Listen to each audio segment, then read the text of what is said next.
right. We should be up and running here. Got about 5 minutes or so until the close, so we'll probably have to circle back and see where the market closes. I don't think from now until the close, though, is going to be much different or change the bias too much. So let's go ahead and get started.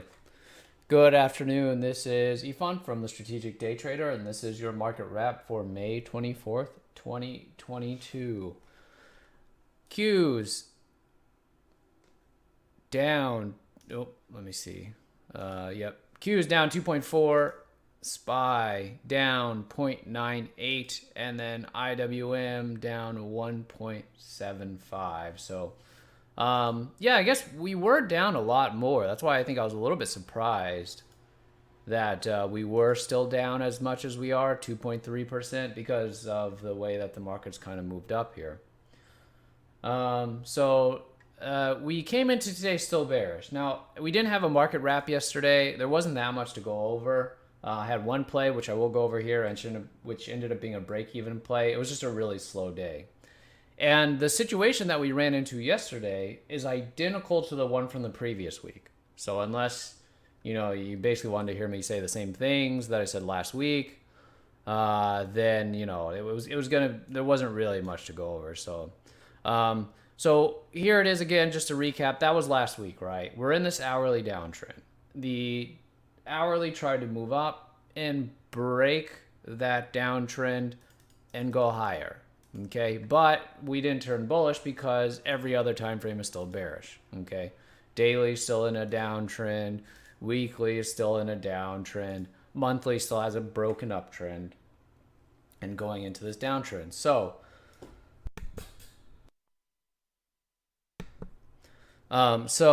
with that, we ran into kind of a similar thing. Basically, that downtrend, we got the bounce here yesterday, okay, and then moved up. And so you can see identical setup. Let me zoom out a little bit here.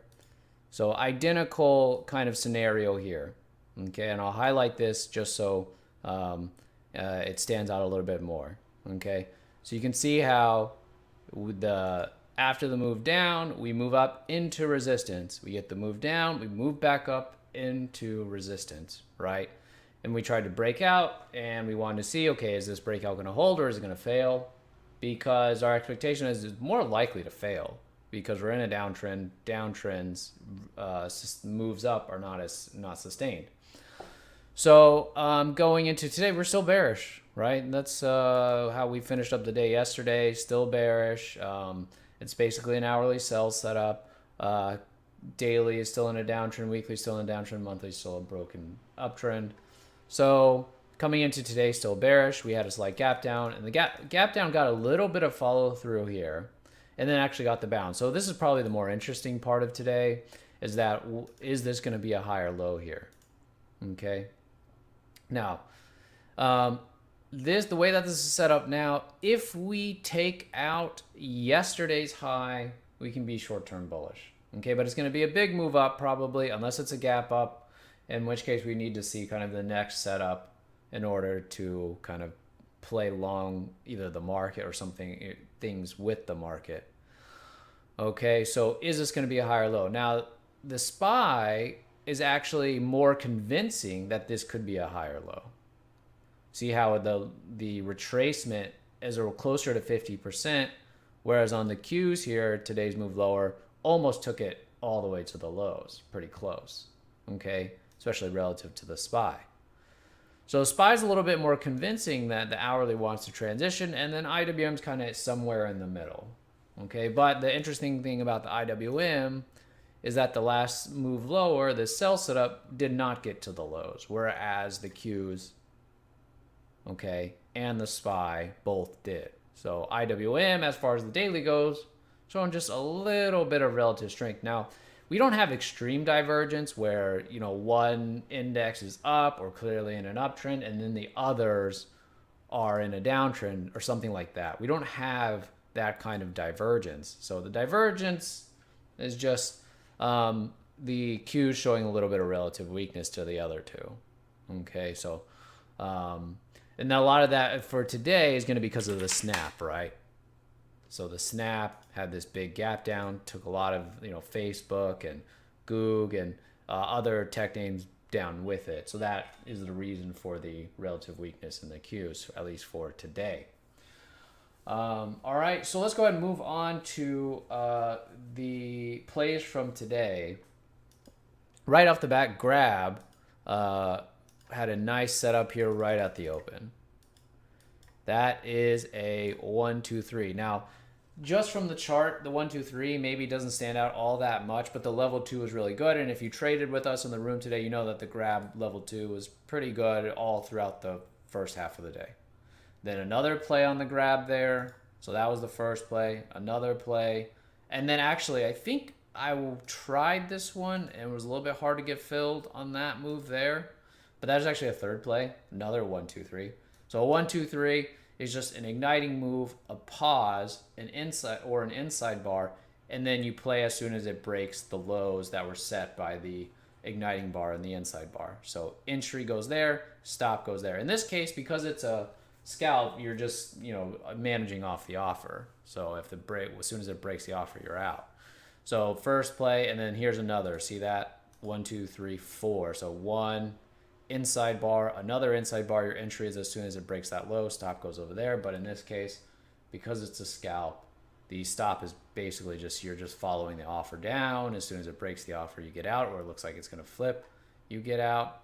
Okay, the Grab, and then there was another decent base here, and then, could have added to it there. That was kind of the last time of the day where the Grab was pretty consistent, I think. So that was the Grab. That was pretty nice. AVYA was pretty good as well. Had some nice follow through. Right here, you can see the little shakeout there, and then the follow through lower, another base breakdown, and another base breakdown. Level 2 was good on this throughout as well. All right, so those were the main plays. There are a lot of other smaller plays. If you were in the room today, the VNet was decent. All right, VNet was okay. Nice, look at that, tight base, and then the breakdown. I think it had one even before that. Had the shakeout and then the breakdown on the VNet. So that was pretty good. So there was a lot today, especially as the market was moving lower this morning. A lot of good scalps. Okay, got a little bit tougher as the market started to grind higher for the rest of the afternoon. But in the morning there's a lot of stuff. And then let me just go over this. We did this TNXP yesterday. Had a gap up here. I was trying to transition on the hourly here. And so this is what I liked, right? So this is actually what we're getting. So we tried to move down, and then we were moving up. So I ended up playing it on the transition there as it was breaking above. So I'll show you where the entry was on the TNXP in the morning. So we got a nice breakout right here. Okay, I ended up playing it this way, playing it over the highs, so all of that. Unfortunately, I was looking for something closer to $3, so we didn't quite get it. So then I ended up bringing the trail to here. So as you can see, after it pivoted, I brought the stop up right there. And so that's why this was just a break-even play. So, wasn't too much to go over. So you can see we entered as it broke, trailed it basically to that pivot, which just happened to be break-even. So it was kind of a nothing play. And I didn't think there was all that much to go after yesterday anyway, but that was the TNXP. You see all the volume that it was getting. And I like the room above. So, that was the thing. Even though it actually was up okay initially, so you got to 293, I wasn't playing it for the small move. I was playing it for the big move. So if you're playing it for the big move, then I know I'll feel much worse. Like, I don't mind this one, taking a break-even play on something that only went like an R, a little more than that. But if I had gotten out for an R or something like that, and this thing went 3 or 4 Rs, then I would feel pretty bad. Then it's a problem, right? Because this is what I'm targeting, and that's the reason that I'm playing it, then that I'm gonna stick to the plan, or at least the goal is to stick to the plan. So I don't mind that this was up kind of nicely, and then we didn't end up getting anything out of it. So that was just how the play played out. It couldn't get to target, didn't go far enough, so that's fine. Okay, All right. So going into tomorrow, still bearish, but over yesterday's high, we will switch to short-term bullish. Okay, because we do have, if we do get there tomorrow, we will have the higher low. Okay. All right. So we will see what we get tomorrow, and I will talk to you then. Have a good evening.